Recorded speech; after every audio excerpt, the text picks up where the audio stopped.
Father, and the Son, the Holy Spirit. We read the Gospel of the 5 loaves and the 2 fish because we are on the 5th Sunday of the Coptic month. Today is the 29th of the Coptic month. This is the 5th Sunday. There is no reading for that Sunday because that Sunday does not really happen. We have usually four weeks, 4 Sundays, except maybe 2 or 3 months a year. And those 2 or 3 months doesn't come exactly like the same month. It keeps rotating because the week is 7 days and the month is 30 days. So there's always this extra 2 days when you rotate. So the days doesn't fall exactly the same way. So there is a 5th Sunday, and there is a rule in the readings. You open the book of the readings at the last pages. The rule says the first 6 months of the Coptic year, you read this gospel. The last 6 months, you read the 5 loaves and 2 fish, but from another gospel. So we are reading the Gospel of St. John as the portion of our reading for this Sunday, and these are the readings of the 5th Sunday of the month, if it falls within the first 6 months of the Coptic year. A little bit of traditional trivia, if you might say. So, what I want to talk about that actually very relevant to what we had talked about last week. Last week we spoke about taking Jesus as our counselor, that we don't really take counsel from someone else. Today, there's an addition to that, a continuation. The gospel today is the gospel from John 6. Very important, very, very important gospel. John 6 should be studied by everyone who is called an Orthodox Christian. It begins with Jesus seeing a group of people coming, big crowd coming to him.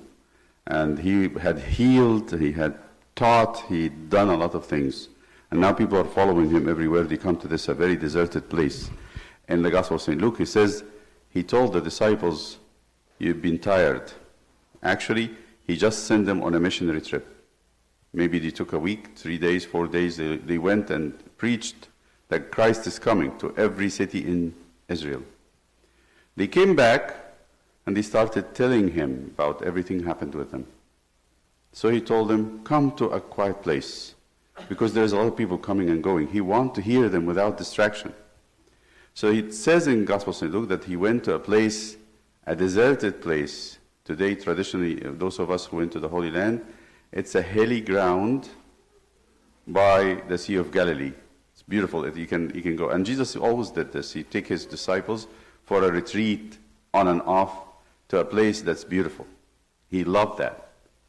Go to the nature, sit there with his disciples, quietly listen to them, asking questions to him. But even with that, people didn't leave him alone. They knew where he was. And everybody came to seek him. It starts with this beautiful verse. Then Jesus lifted his eyes, as if he was focusing with the disciples.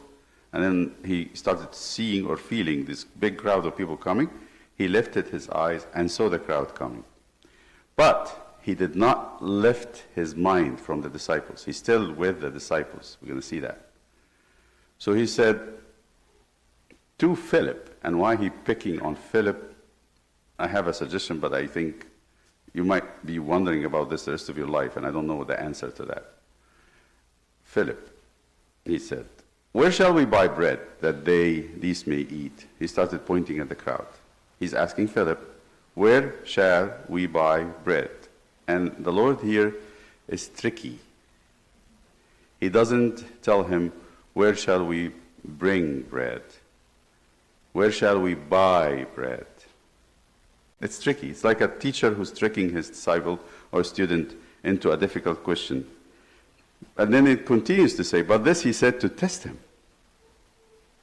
Jesus is testing his disciple. What test?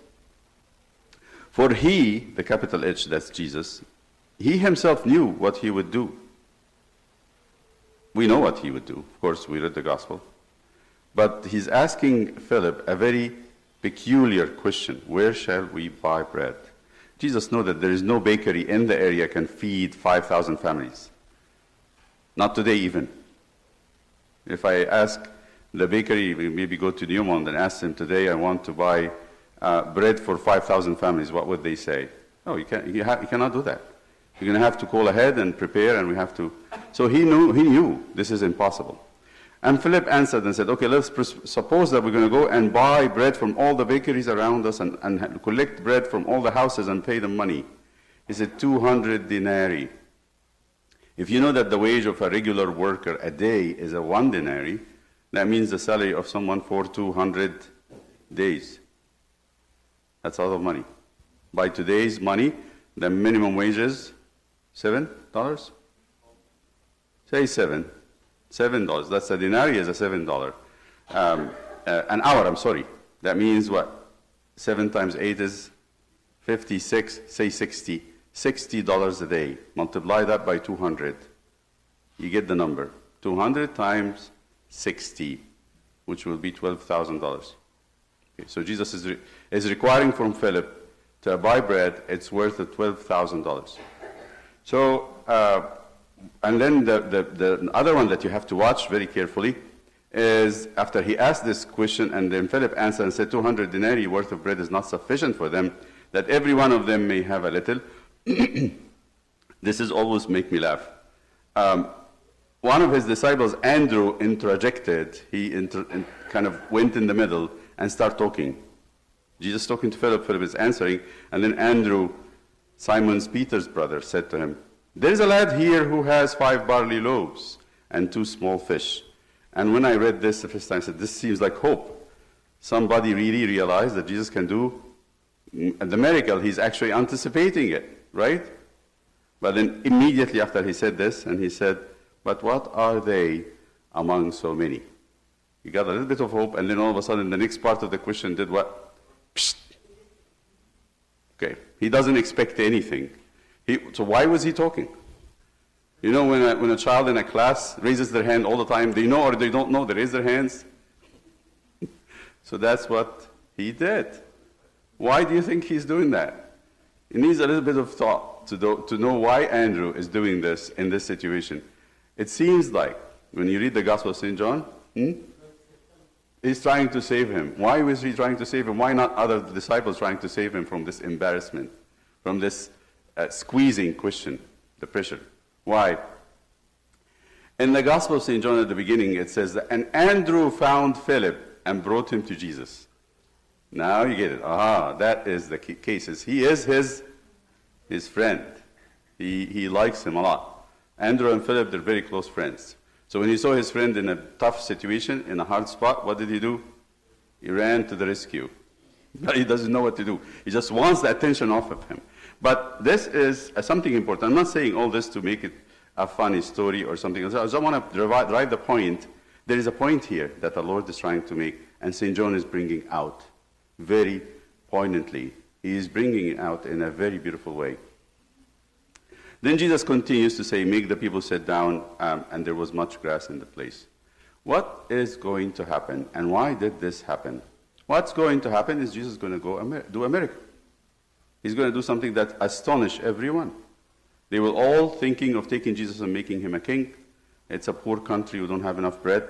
This will be the best person to solve all our problems. If he can solve the problem of food, he can solve anything else. And they want him to be a king. Immediately, like any of us, we think politics immediately. This is the solution of our all problems. And Jesus will disappoint all of us if we think this way. So what is the point? The point here, and it's going to repeat 3 times in this gospel. If you read this gospel, this chapter carefully, it's repeated 3 times. And the whole point is, what is our expectations of Christ? What do you expect from him? He uncovered that expectation by a question. We lack bread. We need to feed those people. They've been with us for 3 days. And Andrew's mind and Philip's mind immediately went to, what's the solution? What's he talking about? Money. Always, give me money, I can help you. You want to spread the gospel? Give me money. I print out Bibles, I'll make centers, I'll make churches, I'll send missionaries, I will do soup kitchens, I will do this. Give me money, I can spread the gospel. That's how we think. That's how humans think. The next day, Jesus is going to walk on water. And when he's on the other side, in a very incredible time, the people on the other side said, how did you come here? We were with you last night. You didn't have a boat. To come around walking, it would take you 3 days. How did you come here?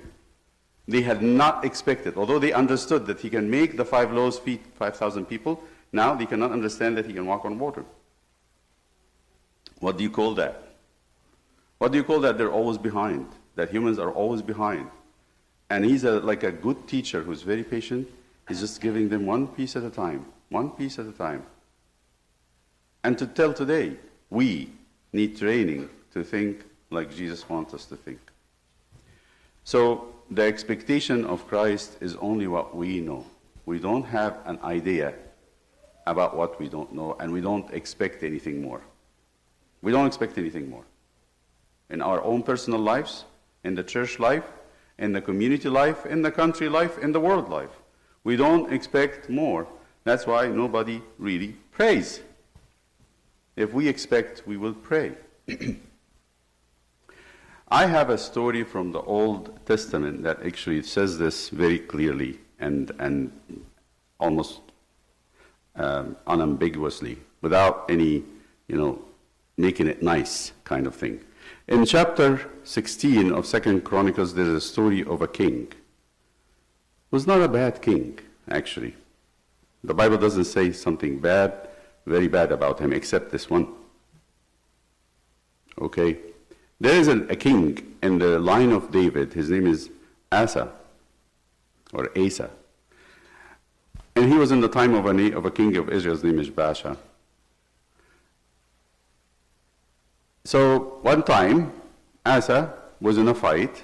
This is what it says. Baasha fought him. Israel fighting Judah. The two brothers are fighting. He built Ramah, and then from Ramah he actually cut the roads on all the people that come out of Judah. So what did Asa do? Asa brought silver and gold from the treasuries of the house of the Lord, from the temple, and of the king's house, and from his own house, and sent it to another king. His name is Ben-Hadad, king of Syria. He got another neighboring king who dwelt in Damascus, and said to him, let there be a treaty between you and me, as there was between my father and your father. See, I have sent you silver and gold, a lot of silver and gold. Come, break your treaty with Baasha, king of Israel, so that he will withdraw from me. This king of Israel depends on you being his ally. Break it, so that he would not be feeling that strong. So Ben-Hadad heeded King Asa and sent the captains of his armies against the cities of Israel. Actually, he went and fought. He got so excited about the gold. They attacked Ijon, Dan, Abel, Mayim, and all the storage cities of Naphtali, one of the tribes that has a lot of grain of Israel. Now it happened, when Baasha heard it, that he stopped building Ramah and ceased his work. It worked. So he went, the king Asa, and he took all the stones that he used and built something for himself. Then, at that time, a prophet, they call him the visioner, or the visioneer. And at that time, Hanani, the seer, came to Asa, king of Judah, and said to him, because you have relied on the king of Syria, and it worked, by the way. He relied on him, and he helped him, and it worked. Because you relied on the king of Syria and have not relied on the Lord your God, therefore the army of the king of Syria has escaped from your hand. What you used for him to help you, he will be your enemy. And then he's going to remind him where the Ethiopians and the Libyans, there was Ethiopia and Libya together, not a huge army with very many chariots and horsemen, yet because you relied on the Lord, he delivered them into your hand. You didn't need anybody to fight that one. For the eyes of the Lord run to and fro, back and forth, throughout the whole earth, to show himself strong on behalf of those whose heart is loyal to him. And this you have done foolishly. Therefore, from now on, you shall have wars. So he wanted to avoid the war. what he did delivered him into more worries. So instead of Asa listening to the prophet, then Asa was angry with the prophet, and he put him in prison. He was enraged at him because of this. And Asa oppressed some of the people at that time. Note that the acts of Asa, and I'm going to summarize here, the first and last are indeed written in the book of Kings of Judah and Israel. And listen to the coming part. That's the part that I want to highlight. In the 39th year of his reign, Asa became diseased in his feet. He had problems with his feet. And his malady was severe. Yet, in his disease, he did not seek the Lord, but the physicians. What's wrong with that? Again, you and I would do the same. Is it wrong to seek the physicians, to seek doctors? Is it really wrong? Not at all. But before he goes to the physician, he needed to do what? To seek God. There's a lot of talk about the work of the physician. It's from God. But we don't acknowledge this if we are starting to split science and God. They're split. No, it's the same God who we worship in the church is the same God who made science. He is the author of life. So what's he saying here? He didn't really completely ignored to speak to God about his sickness. Although his grandchild, Hezekiah, is going to get sick and cry to God. He would fast and cry, and God will heal him, Hezekiah. So Asa rested with his fathers and died in the 41st years of his reign. He was not a bad man, but this was a very grave weakness in his case. He doesn't expect anything from God. He doesn't expect anything from God. Not help in war, not healing for sickness. And this is very, very profound because the prophets actually meant to write it for us in the Bible. In the book of Exodus, I don't want me to tell you about all what happened in the book of Exodus. In the book of Exodus, they get hungry, and God didn't give them a chance to, there's nobody to feed them. They would have to cry to him. Food will come. They get thirsty, what happens? There's no place to get water. A dry land that even no wells in it. And it has to be God who brings the water. They get scared from an enemy, and God support them. Remember the story of Moses. He spreads his hand like the sign of the cross, and people win. So we know that there is a very big principle in the Bible that says you got to trust in God first before you think of anything else. In the book of Proverbs, there's a very sweet verse that I think if we had not heard it before, or we had not known it before, I think we should. Those of us who know it or knew it, please keep it in your mind. In verse 5 it says, "Trust in the Lord with all your heart, and lean not on your own understanding," even when it's too obvious. Trust in the Lord with all your heart, and lean not on your own understanding. So my heart should not be at peace because I have some money set aside. My heart should not be at peace because I'm going to the best physician. My heart should not be at peace because I have a strong friend in a powerful place. That's not what my heart peace is. And then he goes to say, and this is the practical one, and I think this is what I want to finish with. He says, in all, underline this maybe 10 times, in all your ways acknowledge him, and he shall direct your paths. In all your ways is very difficult. This is where the training happens. In all your ways. I'll tell you a story. St. Anthony, you know St. Anthony, he's a great saint. He's better than any of us sitting here. Maybe someone is more saintly than St. Anthony here sitting. I can't see, but I know myself. I'm not better than St. Anthony. He went out to pray day and night. Day and night. And then at certain days, the devil will fight him with thoughts of desires and scary stuff. And one time he got to the end of his rope, and he was almost defeated. He screamed, "Lord, where are you?" And he said he had a voice speaking to him and said, "I'm here." "Where have you been the whole day?" "I've been tormented. I'm almost sinning. Do you want this to happen?" And the Lord said, "No, but you didn't ask me. At one point or another in our struggle, we start thinking, I know it all. I know what to do. I figured it out. I can be the best person. I can be a saint, but I don't need him. And we don't say it, actually. To say it is very ugly, but what we do it.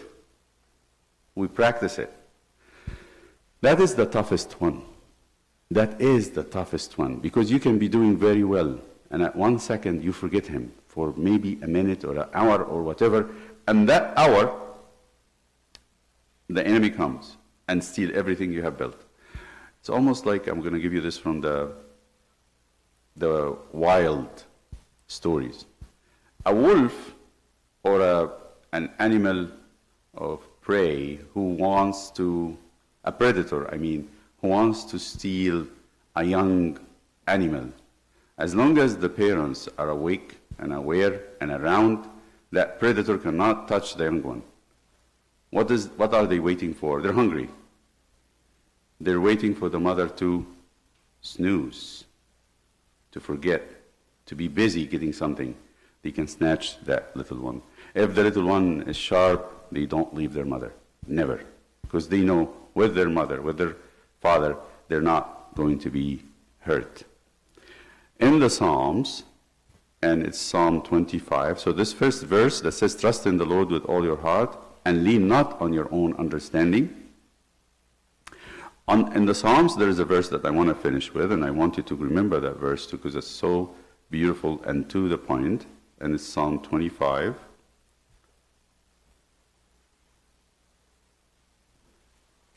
And it's verse 15. That's what the psalmist says. My eyes are ever. What does ever mean? Always, non-stop, are ever toward the Lord, for he shall pluck my feet out of the net. My eyes are always toward the Lord, for he shall pluck my feet out of the net. That's the practice. That is the practical part.